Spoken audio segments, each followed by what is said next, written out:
Miroir magique au mur, mon chemisier a-t-il couture parfaite et sûre? Ah bah ma bonne dame, c'est raté, hein.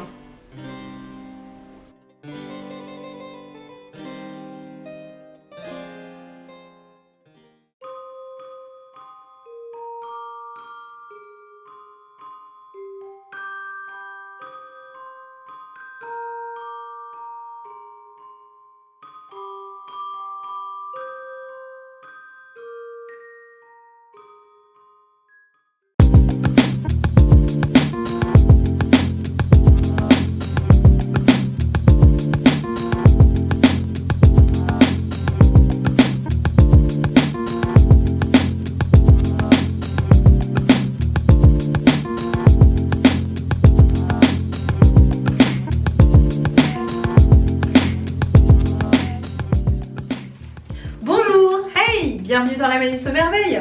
Aujourd'hui, vous allez apprendre à faire vos boutonnières à la main grâce au chemisier Mac. Et pour ce tuto, pas besoin de machine à coudre. Une aiguille et du fil sont les deux seules choses dont vous aurez besoin. Vous saurez maîtriser le point de feston, gérer la taille de vos boutonnières en fonction de vos boutons et faire vos boutonnières seules. Alors on est parti. Mais du coup Sophie, c'est quoi une boutonnière? Une boutonnière, c'est un moyen de fermeture mais aussi une décoration. C'est une fente entourée d'un point sur fil ou de broderie. Ici, on s'en sert pour faire passer des boutons. Et bah alors ça y est, qu'est-ce qu'on attend? Passons immédiatement à la maîtrise du point de feston. Mais dis donc Sophie, c'est quoi un point de feston? Un point de feston se réalise à la main. Il crée à la fois un surfil et une ornementation. On le croise souvent sur les plaids polaires ou sur les nappes. On dit alors qu'elles sont festonnées. Il vous faut une aiguillée maintenant. Mais Sophie, c'est quoi une aiguillée?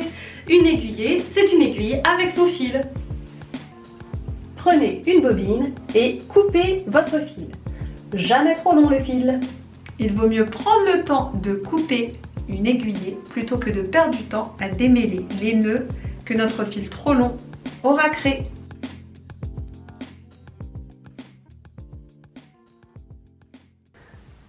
Et vous passez votre fil dans le chat de votre aiguille.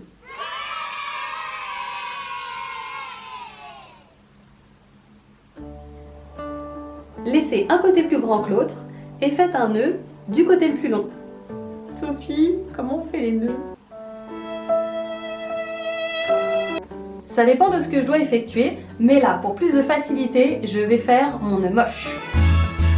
Le nœud moche, mais solide. Pour le nœud moche, vous prenez votre index sur lequel vous mettez le fil, vous pincez avec votre pouce, vous faites le tour de l'index en faisant une croix, vous pincez la croix et vous roulez. Puis vous serrez. Le nœud moche, mais solide. C'était le niveau 0 de la couture. Vous aussi apprenez à faire une aiguillée avec la Malice aux merveilles. Trêve de blague. Maintenant, il est temps de passer au point de feston. Pour faire un point de feston, c'est très simple. Pour le commencer, vous prenez une aiguillée. Vous vous placez au bord de votre tissu. Vous plantez votre aiguille dans votre tissu. Puis, il faut repiquer votre aiguille dans le même trou. Le point réside dans cette action. Vous ne sortez pas tout de suite complètement votre aiguille du tissu. Vous allez chercher les fils qui sortent du chat, vous les maintenez entre votre pouce et votre index et vous allez leur faire dessiner une boucle autour de votre aiguille. Et après, vous pouvez sortir votre aiguille de votre tissu, puis vous tirez vers vous. On recommence. On plante l'aiguille à côté du premier point de feston. On ne la sort pas complètement. On prend entre notre pouce et notre index les fils qui sortent du chat. On leur fait former une boucle autour de notre aiguille. Là, on sort complètement notre aiguille. Puis, on tire vers nous. Pour le point de feston, il est important de toujours tirer l'aiguille dans le sens opposé au point. Sinon, il ne sera pas joli. Et c'est parti, on continue ainsi de suite.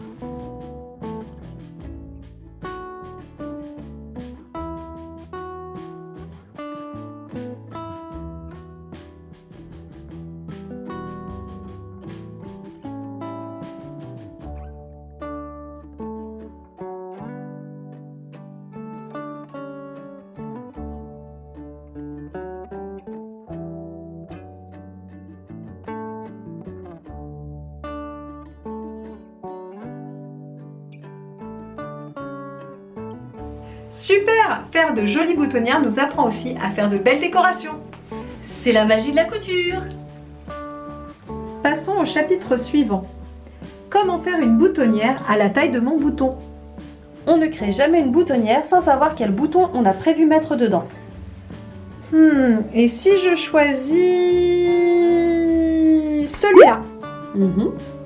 Pour connaître la taille de votre boutonnière, vous n'avez besoin que de 2 informations. Vous devez connaître sa longueur et sa hauteur. On additionne ces 2 données, 2,2 plus 0,2 et on a 2,4. Notre boutonnière fera donc 2,4 cm. Tellement plus facile que faire des fronces. Allez, on passe au 3e et dernier chapitre, faire la boutonnière. Sophie, c'est à toi. Ah bah c'est parti. Bâtir autour de la boutonnière. On veut maintenir toutes les couches de tissu entre elles pour ne pas qu'elles glissent les unes sur les autres au moment de la manipulation.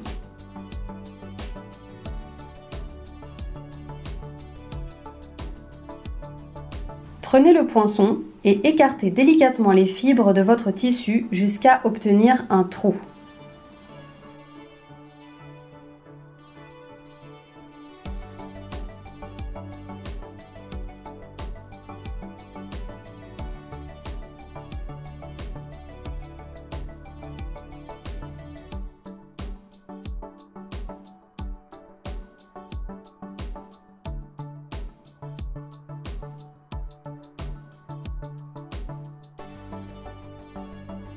Prenez votre paire de ciseaux et coupez votre boutonnière à l'aide du trou que vous venez de former.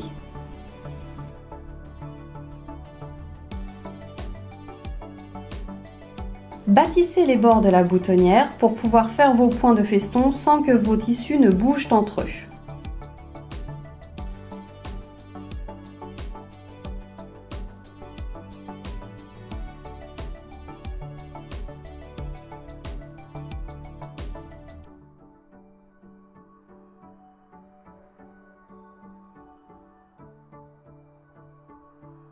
Arrivé au trou, faites-en le tour avec votre point de bâti.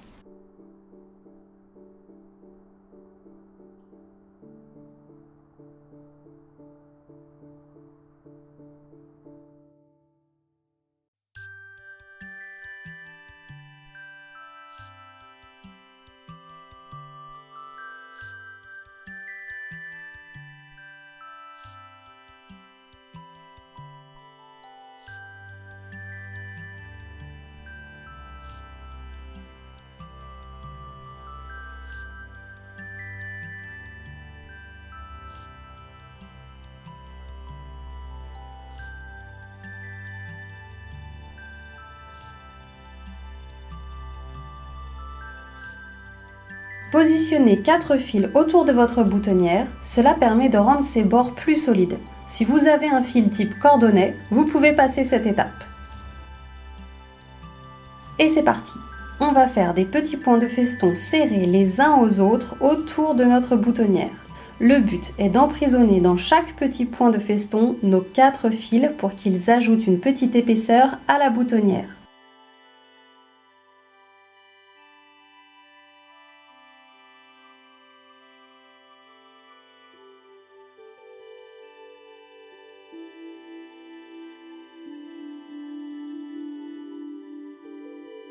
On se repositionne juste à côté de notre premier point de feston pour faire le deuxième.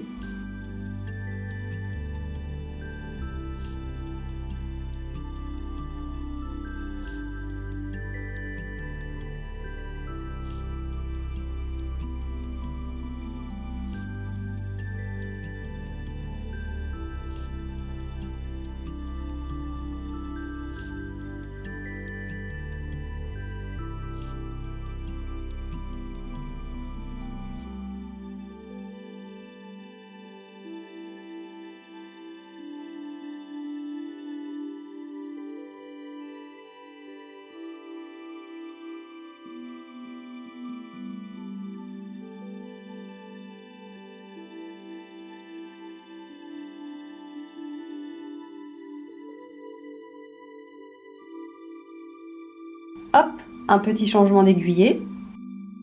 C'est très simple, vous faites un nœud discret, vous remettez un fil à votre aiguille et on continue.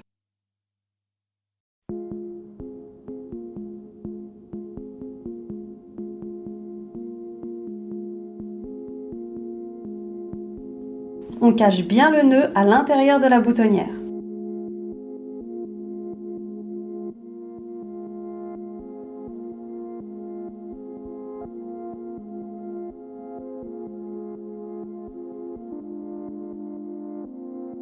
Et on fait le tour de notre boutonnière.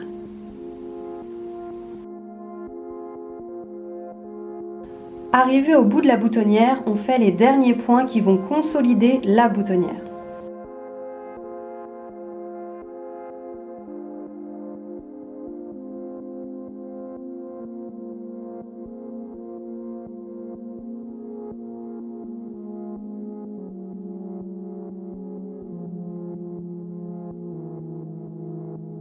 Et voilà, vous savez faire une boutonnière. Super! Mais qu'est-ce que ça donne sur le chemisier Marie? On va voir ça tout de suite. Il nous faut le chemisier Marie, les boutons et la mesure. On a un diamètre de 1 cm et une épaisseur de 3 mm. On additionne les mesures. Il nous faut 1 cm plus 0,3, 1,3 cm pour la taille de la boutonnière. Je vais dessiner ma boutonnière sur ma pâte de boutonnage. Ici, c'est mon pointage. Ma boutonnière, je sais que je la veux ici. Je me mets au milieu. 1,3 divisé par 2, ça fait 0,65. Et ma boutonnière, je le fais dans le sens de la longueur, parce que c'est un chemisier.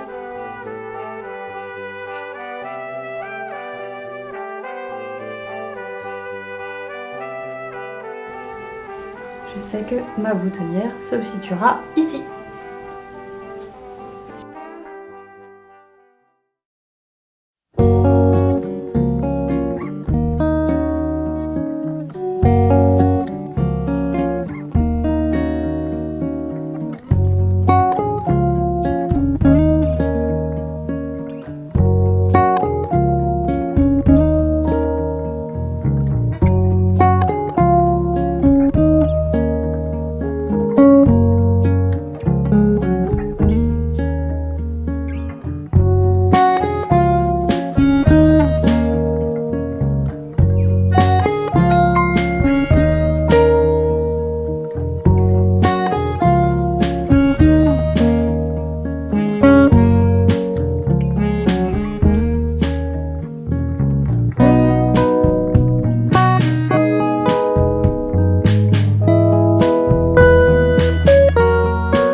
Et voilà, vous savez faire des boutonnières à la main. Et il en reste encore 6. Et moi, ce que je veux voir, c'est la révélation. Allez, hop, hop, hop!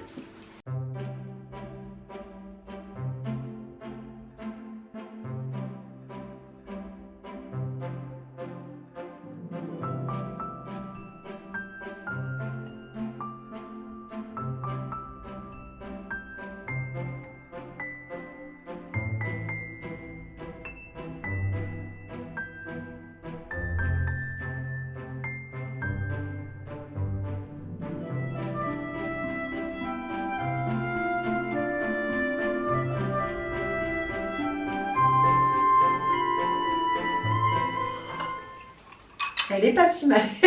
La chute. Parce que sinon, voilà. Comme ça, tu vois en train de bailler, c'est ça.